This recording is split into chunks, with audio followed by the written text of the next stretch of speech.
তো সন্দেহ তো শুরু থেকেই ছিল, কিন্তু তারপরও আমাদের যে পারিবারিক বন্ধন আমরা জানি যে মা এবং ছেলের সম্পর্ক, ভাই এবং বড় ভাই ছোট ভাইয়ের সম্পর্ক কেমন, এই বিষয়গুলো নিয়ে কিন্তু আমরা তাৎক্ষণিকভাবে তাদেরকে জিজ্ঞাসাবাদ করা যেভাবে করি আমরা সেভাবে করতে পারতেছিলাম না। আমাদের একটা সব কর্নার ছিল তাদের প্রতি।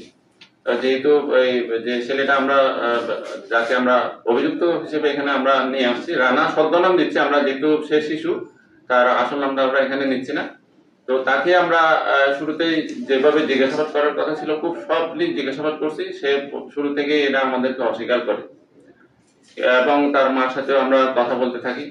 তো জিজ্ঞাসাবাদের এক পর্যায়ে গতকাল আসলে আমরা 9 তারিখে আমরা ডেড বডি এটা পাই এবং আমাদের রহস্য উদ্ঘাটন হচ্ছে তার পরের দিন, অর্থাৎ গতকাল সন্ধ্যা 7:30টার দিকে। তার সাথে কথা বলতে বলতে সে এই জিনিসটা আসছে কখন, সে যখন তার ভাইয়ের জানাজায় যখন পড়তে গেল, সেখানে সে দেখতে পায় যে তার ভাইয়ের জানাজার জন্য প্রায় শত শত লোক ওখানে উপস্থিত এবং সবাই খুবই কান্না করতেছে, ইমোশনাল হয়ে গেছে সবাই। তখন সে আসলে আর নিজেকে ধরে রাখতে পারেনি, সে ওখানে নিজেই কান্না করতেছিল এবং এক পর্যায়ে বলতেছে যে ওখানে সাবেক একজন চেয়ারম্যান আছে, ওনার নামটা আমি ঠিক এই মুহূর্তে মনে করতে পারতেছি না, বলছে যে ওনাকে নিয়ে আসেন, আমি আমার ঘটনাটা বলবো। তারপর আমরা ওনাকে নিয়ে গেলাম এবং তার দুঃসম্পর্কে এক চাচা ওখানকার গ্রামের নিয়ে থানায় বসে আমাদের সামনে পুরা ঘটনা সে বলছে।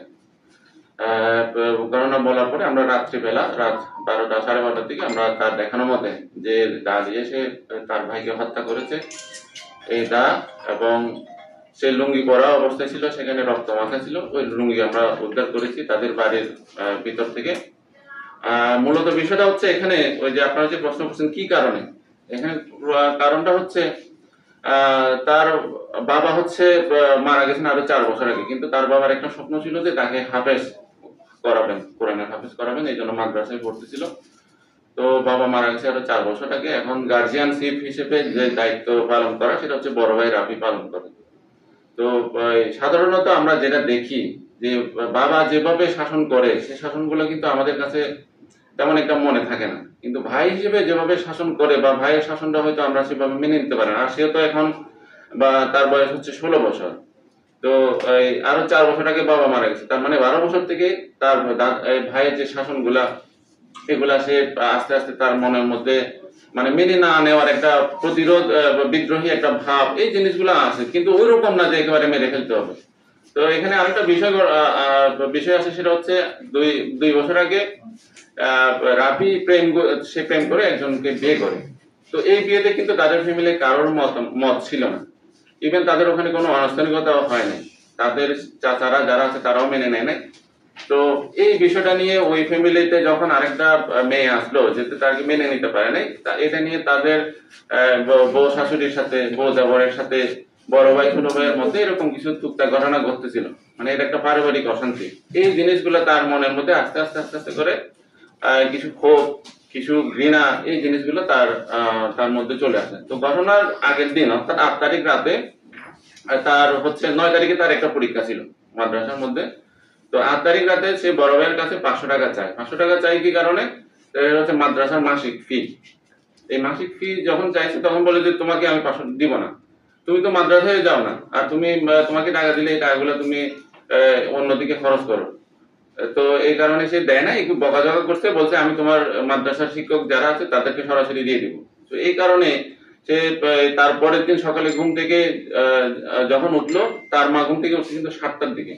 সকাল 7টায় ঘুম থেকে ওঠার পরে উনি যথারীতি মারা যা করে, উনি বাসন কুসন তারপরে ঘরের জিনিসপত্র গুলো ধোয়া মশার জন্য পাশে যে একটা পুকুর ছিল পুকুরে গেছেন, ওখানে দীর্ঘক্ষণ ছিলেন, প্রায় আধা ঘন্টার মতো।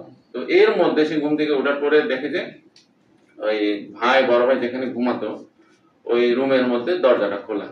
এখন তার মধ্যে হঠাৎ করে যে মানুষ এই বয়সের মধ্যে আসলে এই মানুষের ঘৃণা কতটুকু থাকলে বা কি হবে না হবে সে আসলে বাস বিচার করার তো এই বয়স হয় নাই। তার কাছে মনে হয়েছে যে এখন মানে আমি সুযোগটা নেই। তখন সে তাদের বাড়িতে যে দা ছিল, দাও দিয়ে সে ঢুকছে, আফসা অন্ধকার ছিল, লাইটও ছিল না, ওই ভেন্টিলেটর দিয়ে যে আলো করতেছিল, এটা নিয়ে সে যা দেখছে ঘুমন্ত অবস্থায়। পরে আর এগুলা সে আসলে এখন এমন অবস্থা হয়ে গেছে সে কথা বলার মতো যে আমি আসলে কি করছি আমি নিজে জানি, এ হচ্ছে তার বক্তব্য। অর্থাৎ এই ঘটনাটা আসলে এখন থেকে না, তার মধ্যে গত 3-4 বছরের মধ্যে ভাইয়ের শাসন, তারপর বউ শাশুড়ির যে টান পড়েন, তারপর বউ দেবরের যে টান পড়েন, এগুলো আস্তে আস্তে তার মনের মধ্যে আস্তে আস্তে একটা ক্ষোভ, ঘৃণা, এগুলো আস্তে আস্তে তার জমতে থাকে। পরে আসলে 9 তারিখ তার মন বিদ্রোহ করে, হঠাৎ করে এই ঘটনা ঘটে।